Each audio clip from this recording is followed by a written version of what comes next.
Hello guys, welcome to my channel. कैसे हैं आप लोग? आज जो मैं बात करने जा रही हूँ बहुत ज़रूरी बात है, प्लीज़ ध्यान से सुनिएगा। क्योंकि दुख तकलीफ़ में होना और उससे निकलने की बात तो सभी करते हैं, बट आज जो मैं आपको बात बताने जा रही हूँ, कैन यू बिलीव इट कि ऐसे भी हो सकता है। बट ऐसा होता है। मेरे पास एक लेडी आई थी जो उन्होंने मुझसे सेशन लिया था और वो इस चीज़ को लेके परेशान थी कि पहले मैं उनका थोड़ा बैकग्राउंड बता देती हूँ। बहुत ही अच्छी फैमिली से वो लेडी, बहुत ही अच्छे मीन्स जिनको कहते हैं संपन्न लोग, और उनके पास सब कुछ। She has a soulmate in her life. उनकी लाइफ में उनके हस्बैंड ही उनके सोलमेट। और जब वो मेरे पास आई थी तो यू वॉन्ट बिलीव उन्होंने मुझसे सेशन क्यों लिया। शी हैज़ उनको लाइफ में, अपनी लाइफ में देखा जाए तो कोई प्रॉब्लम नहीं है, वेल सेटल्ड उनका बेटा, एंड इतना अच्छे उनके हस्बैंड, इतने अच्छे उनके हस्बैंड ही उनके सोलमेट उनकी लाइफ में, जो उनकी हर खुशी का ध्यान रखते हैं। बट यू नो व्हाट, कभी कभी आप सरप्राइज़ हो जाओगे कि कैसी कैसी बातों से लोग परेशान हो जाते हैं। तो वो परेशान थी इस बात को लेके कि कुछ टाइम पहले उनको किसी ने, सॉरी मैं ये फैक्ट रिवील नहीं कर सकती, उनको किसी ने बहुत बुरी तरह से हर्ट कर दिया, कुछ बैड वर्ड बोल दिया और बेवजह ही बोल दिया। और she was unable to understand कि उनकी गलती क्या थी, उनको ऐसा क्यों बोला। एंड बिलीव मी, वो इतने महीनों से उस बात को लेके खुद को टॉर्चर कर रही थी। एंड जब वो मेरे पास आई तो वो लिटरली रो रही थी कि मैम मुझे उन्होंने ऐसा बोला तो क्यों बोला। I am not that type of lady जैसा उन्होंने मुझे बोला। मैं उस टाइप की लेडी हूँ ही नहीं जैसा उन्होंने मुझे बोल दिया, गंदा गंदा। सो यहाँ पे मेरा आपको ये बात बताने का मकसद केवल ये है कि हमेशा दुख और तकलीफ़ के साथ ही चीज़ें आती हैं। वो ज़रूरी नहीं है, आपकी बहुत अच्छी लाइफ हो सकती है, बट स्टिल आपको बहुत सारी चीज़ें फेस करनी पड़ती है अपनी लाइफ में। एंड जब वो मेरे पास आई थी और फर्स्ट डे उन्होंने मुझसे रोते हुए बात की थी, तभी मैं समझ गई थी कि this lady is very much in को डिपेंडेंसी। इनकी खुशी पूरी तरह दूसरों के व्यवहार पे डिपेंड करती है, इनकी खुशी या इनका दुख, बिकॉज उनको बहुत सारी पैम्परिंग मिली है। लाइफ टाइम उनको बहुत सारी पैम्परिंग मिली है, चाहे वो उनके अपने घर में है ब्रदर से या मदर फादर से, या फिर उनको इधर अपनी फैमिली में हस्बैंड से या जो भी अदर फैमिली मेम्बर से, मतलब अच्छा उनको पैम्परिंग वाला माहौल मिला है, हमेशा लवी डवी वाला माहौल मिला है। तो उनके लिए ये बात बच्चा पाना ही भारी हो रहा है। बिलीव मी, लोग कितना कुछ लाइफ में करते हैं जो कि कितना कुछ लाइफ में फेस करते हैं जो कि उनके लिए बिल्कुल इम्पॉसिबल होता है भुला पाना। और यहाँ पे उनके लिए एक छोटी सी बात को भुला पाना इतना भारी हो रहा था, बिकॉज शी वॉज एक्सपेक्टिंग कि उनकी लाइफ में उनको कोई ऐसा कैसे बोल सकता है। एक्सपेक्टेशंस रख ली ना हर एक से बहुत अच्छा बिहेव करने की। तो यहाँ पे मेरा आपको बताने का मीनिंग यही है कि फिर मैंने उनको ये बात को लेके उनको बहुत बहुत उनको उस चीज़ का रियलाइजेशन करवाया कि ट्राई टू सी जो आपके पास है, जो इतना सारा एक साइड में इतना सारा प्यार, खुशियाँ, आपकी लाइफ भरी हुई है हर तरफ से, उसमें प्यार ही प्यार है, सब चीज़ें हैं, खुशियाँ हैं, संपन्नता हैं। उसको छोड़ के आप किसी और के किए हुए काम की सज़ा खुद को दे रहे हो, और वो केवल इसलिए दे रहे हो कि किसी और की हरकत है, वो आपके, उसका आपसे कोई लेना देना नहीं है। अगर उन्होंने कुछ बोला है वो उनके विचार हैं, तो आप इस को डिपेंडेंसी से निकलिए। तो फर्स्ट टाइम तो मैंने उनको सूट करके भेजा, एंड देन जब वो जा रही थी तो जाते जाते उनको अच्छा लगा। मीन्स हमारी बातचीत जब ख़त्म होने वाली थी तब तक उनको काफ़ी अच्छा फील होने लगा था, and she was very happy. और तब मैंने उनको ये बात समझाई कि आपने अपनी खुशी को दूसरे से जोड़ लिया, बस सिंपल इतना सा आपकी परेशानी का रीज़न है, अदरवाइज़ और कोई रीज़न नहीं है आपकी परेशानी का। और जो आपके पास है आप उसको नहीं देख रहे हो, जो आपको इतना प्यार मिला हुआ है, इतनी खुशियाँ मिली हुई हैं, आप उसको नहीं देख रहे हो। आपने उस एक वर्ड को जो शायद किसी ने आपको बोल दिया, यू नेवर नो ना कि सामने वाले की उस टाइम पे क्या मानसिक स्थिति थी या क्यों उसने बोल दिया। तो आप, वो तो बोल के चला भी गया एंड वो तो भूल भी गया, मे बी वो भूल गया या शायद नहीं भी भूला या उसे कोई रिग्रेट है, वो हमारा मैटर नहीं है, वो उसका मैटर है, वो उसका सोचने का टॉपिक है, हमारा सोचने का टॉपिक नहीं है। हम क्या चाहते हैं शिव, आप ये एक्सपेक्ट कर रहे हो कि उनको उस चीज़ का रिग्रेट हो। तो जब तक अगर लाइफ टाइम उनको ये रिग्रेट नहीं हुआ तो आप ये ग्रज को रखेंगे होल्ड करके अपने अंदर कि उनको रिग्रेट नहीं हुआ। एंड उस वेटिंग में आप सज़ा किसको दे रहे हो, आप किसको पनिश कर रहे हो। That person is not in your life, वो आपके सामने मौजूद नहीं है, वो आपके सामने मौजूद नहीं है, तो आप पनिश किसको कर रहे हो, आप पनिश खुद को कर रहे हो, सिर्फ और सिर्फ खुद को कर रहे हो उस बात के लिए जिससे आपका कोई लेना देना नहीं, जिसमें आपकी कोई गलती नहीं, जिसमें सामने वाले ने शायद आपको यूं ही मिसअंडरस्टूड कर लिया, यूं ही फॉर ग्रांटेड ले लिया, या यूं ही उसने आपके साथ पता नहीं किस मानसिक स्थिति की वजह से ऐसा कुछ बैड बिहेव कर दिया। तो आप उसकी वजह से खुद को कितना पनिश कर रहे हो। एंड ये यहाँ पे बताने का ये इंसिडेंट, मेरा रीज़न यही है कि हम बहुत सारी उम्मीदें लोगों से लगा लेते हैं। क्यों करेगा कोई हमसे अच्छा व्यवहार, वो व्यवहार करेगा जो उसे आता है।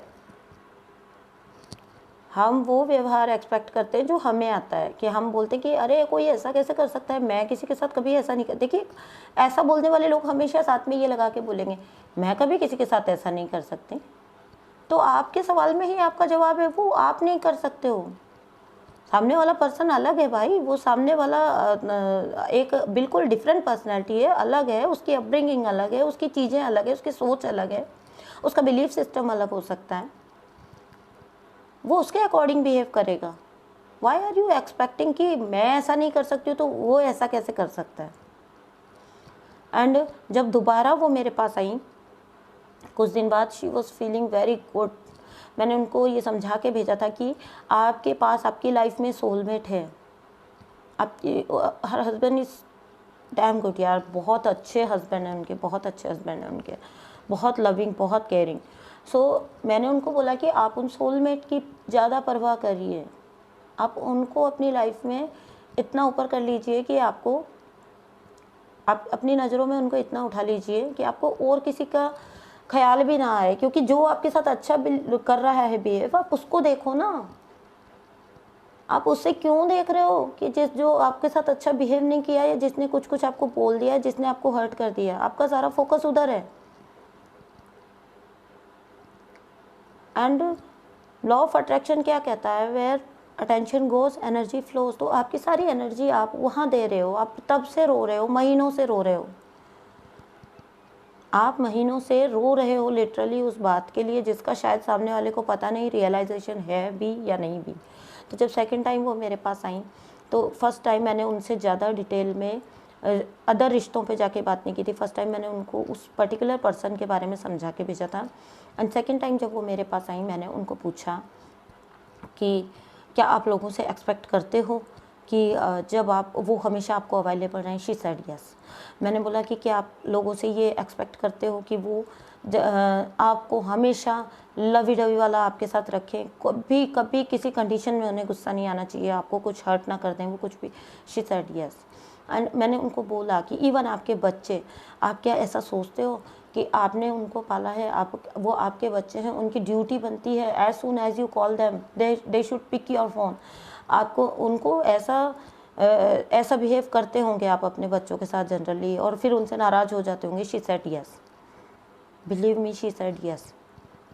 तो आई शेड, मैंने उनको बोला कि आपका इशू है, इसको करो सही, आप बहुत भयंकर को डिपेंडेंसी में जी रहे हो। एंड सबसे बड़ी बात ये होती है कि जब हम दुखों में जीते हैं, जब हम तकलीफ़ों में घिरे होते हैं, तो हम अपने इश्यूज़ और अपनी प्रॉब्लम्स को ढूंढना चाहते हैं, उनको क्योर करना चाहते हैं, उनको ठीक करना चाहते हैं, उनको रिजॉल्व करना चाहते हैं। बट ये वाला जो सिनेरियो है, ये बताने का मेरा रीज़न ये है कि जब आप पूरी तरह सुख में अच्छे लोगों से घिरे हुए होते हैं, जो आपको अनलिमिटेड प्यार दे रहे होते हैं, सब कुछ दे रहे होते हैं, आपको अटेंशन दे रहे होते हैं, तब भी आप अपने अंदर इश्यूज़ क्रिएट कर लेते हो, और बड़े भयंकर वाले इश्यूज़ आपके अंदर क्रिएट होते हैं। और सबसे बड़ी बात तो विडंबना इस चीज़ की ये होती है, आयरनी इज़ दिस, कि जब आप हर तरह से खुश हो लाइफ में, तो आप अपना इशू ढूंढने की कभी कोशिश करोगे ही नहीं। आप अपना इशू कभी ढूंढने की कोशिश नहीं करोगे। जब आप दुख और तकलीफ में होते हो तो आप ढूंढने की कोशिश करते हो कि आपकी लाइफ ऐसी क्यों है, तब आप उसको रीजंस ढूंढते हो, आप अपने इश्यूज ढूंढते हो और फिर आप उनको रिजॉल्व करने की कोशिश करते हो। बट आपकी लाइफ में कोई दुख तकलीफ है ही नहीं, तो आप क्यों बर्डन लोगे? आप क्यों सोचोगे कि आपकी लाइफ में कोई इशू है? बट ये मेरा आज का वीडियो बनाने का रीज़न यही था कि वहाँ भी इश्यूज होते हैं। सो अपनी लाइफ को बहुत ध्यान से देखिए। क्या आप लोगों से एक्सपेक्ट करते हैं? क्या आप स्पेशल ट्रीटमेंट एक्सपेक्ट करते हैं? क्या आप उनकी फर्स्ट प्रायोरिटी बन के रहना पसंद करते हैं कि अगर आपके हस्बैंड है या आपके बच्चे हैं तो वो आप उनकी प्रायोरिटी लिस्ट पे नंबर 1 रहने चाहिए हो? क्या आप ऐसा एक्सपेक्ट करते हैं कि कभी भी लाइफ में आपको कोई गलत बोले ना? क्या आप ये एक्सपेक्ट करते हो लाइफ में कि जो मैंने अभी लाइन बोली कि जैसा लोग बोलते कि मैं कभी किसी के साथ ऐसा नहीं कर, क्या आप ऐसा भी एक्सपेक्ट कर रहे हो लोगों के साथ कि जो बिहेव आप नहीं कर सकते हो किसी के साथ, वो कोई आपके साथ भी ना करे?